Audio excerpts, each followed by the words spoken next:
What's up, interwebs? My name is Cravol, and welcome to a new series called Cravol Sucks at Arena. So, I play a lot of Hearthstone, as I'm sure you guys have noticed, and one thing that I am very bad at is Arena. So I wanted to start this series basically in hopes that I could get better. I think I get a good run. If I get 3 victories, I average 2. So hopefully as this series goes on, I'll actually get better at this. And as you can see, we're going to include the deck building. Right here is a mistake that I made. I meant to grab Azure Drake, and accidentally grabbed Equality. And I grabbed Noble Sacrifice on purpose. In hindsight, I should have grabbed Consecration. So it's just little things like that, and I feel like this type of video will give you guys some entertainment, whilst giving me the hindsight to see what I should have done differently. And honestly, as you're probably seeing here, if you know Hearthstone, this is a really good draw so far. That's been several epics, a rare, and there is actually a legendary coming up here pretty soon, and a lot of good cards. But so after I finish off all the drawing, I am actually gonna play one round in this video, hence why it's so long. And yeah, I'm just gonna commentate on that and just some other things as it goes along. So hopefully you guys enjoy. But tell me what you think, because if this is not something you guys enjoy, I don't want to flood the channel with stuff that you guys are just like, meh, whatever. Yeah, and it's actually lagging quite a bit, so I'm a bit behind. Oh yeah, legendaries. So, Eodric the Pure I chose because out of my options I felt like he was a good choice. In hindsight again, possibly Ice Howl, but I'm not sure. Eodric is a good board control, and, you know, it would have been a better choice probably, but it is what it is again. And here I chose Argent Watchman because Argent Watchman's a good card. It's a good body to get on the board, and depending on what your hand looks like, you will probably end up attacking with it pretty regularly here. I did end up getting several Worgen Infiltrators, and back to the rares again. I did end up going with Young Priestess because it's a good card. If I remember correctly, yep, that's right. It's a really good card. Hammer of Wrath is very good board removal. Honestly, that one I probably should have gone with Priestess just to get a bit more heals in. This one was honestly a hard choice because none of them synergized well with my deck. I did end up going with... Yeah, see, I'm looking through my deck going, what should I have chosen here? Gosh darn it. And I did end up going with that to finish off the deck. And it does have a good mana curve, remembering that 0 cost can be used at any cost. So, honestly, this deck, even though I haven't finished off the game, I have played a few more, and I do know how far I've gotten, much as you guys haven't seen it.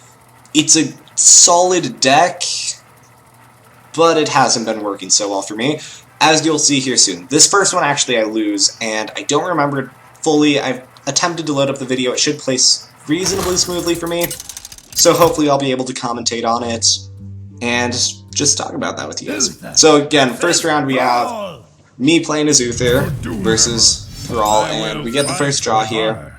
I'm going first, which is... I never like to go first. Coin is super valuable. And I end up trading out those two, with I believe the thought process, if I remember correctly, being that those two are more expensive, and Antique Healbot is good enough later game spell, or later game ability to heal myself back up, sorry. So, you can see me looking at my cards there, debating plans. But I don't honestly remember that much about this match. I just remember that I did not win. So we'll see how it actually goes. We'll see, probably hear some of the moments that I fail.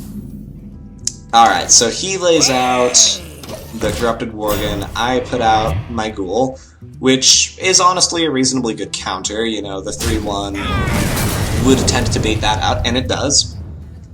Before he plays something else, let's see what he's got.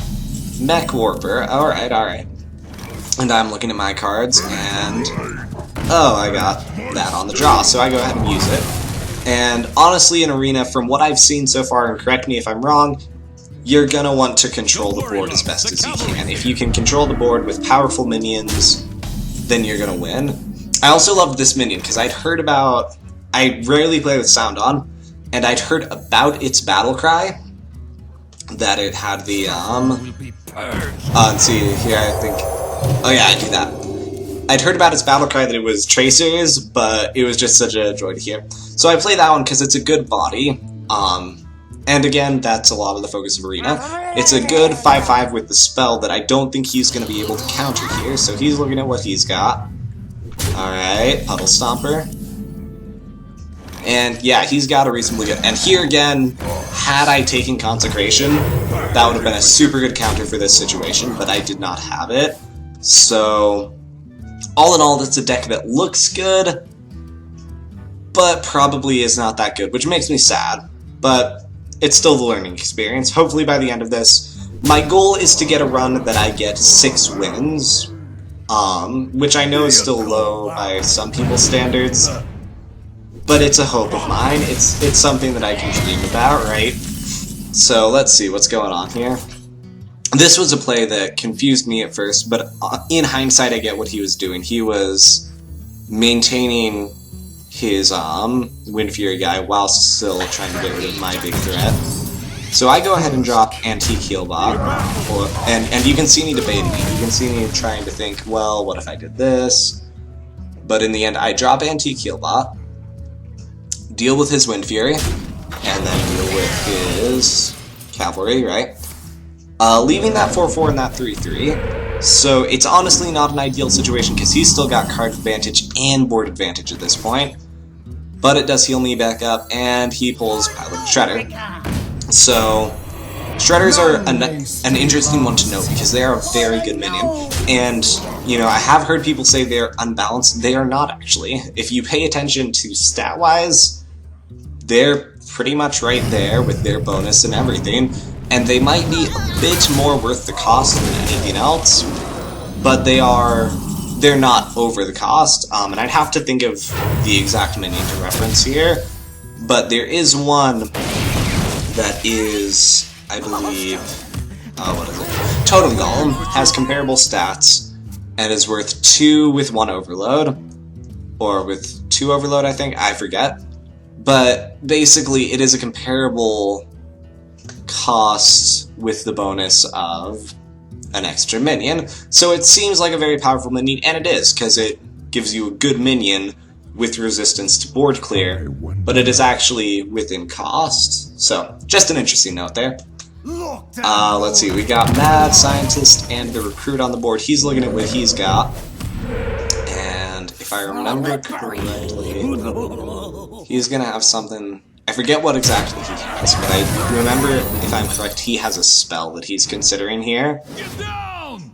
Oh yeah, okay, yeah, so he's got that, so he deals with that one. And he actually, this is a very sad moment for me, because he does this right here, and that activates Noble Sacrifice, which... lamest use of that, and you can see me say that was a mistake, lamest use of that secret ever, because that is a good secret, much as I would have preferred, in hindsight, much as I would have preferred Consecration, that is a good secret, and I drop Eldritch Abomination here, in hopes of just getting a bigger body on the board that he won't be able to deal with. He's looking at it, he's thinking, and he hero powers, and I believe he actually gets me the following turn, because he's gonna, if I remember, Defender of Argus, right in between those two. Yup, to give himself a bit better. Yep, and he's going all out. Well played. And that's tons of damage to face, leaving me at 11. And I'm sitting here going, well, I got Holy Wrath, might as well. And I draw into a 1-cost, leaving me just with nothing to do, so I do that and I Polluted Hoarder. And I finish this all off, leaving him with the victory. So, with that game, I believe, looking at it, I'm not honestly sure if